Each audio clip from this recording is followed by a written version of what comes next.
to be doing today is we're going to be identifying or reading the alphabets in Pashto. So let's get started. Alif is for anar. Anar means pomegranate. Alif mad a is for as. As means horse. Be is for badrang. Badrang means cucumber. Pe is for pul. Pul means bridge. Te is for tut. Tut means raspberry. Te is for tal. Tal means swing. So now I'm going to tell you guys the sentences and I'm going to translate them. Z anar khram. That means I am eating pomegranate. Zma plar pur as spor de.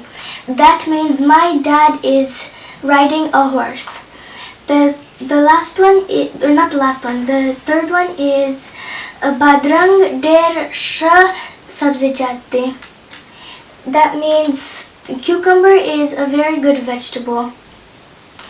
And the other one is purpul motaran terir. That means on a bridge cars cross. And the next one is tut khwandawara mewade. And that means raspberry is a very good fruit. And the last one is z patal ke zangeram. And that one is I am swinging in a swing. Okay guys, so let me repeat these alphabets once again. So alif, alif mad a, be, pe, te, and te. And make sure you guys practice a lot on these, and the alphabets will be continued in my next videos. Goodbye!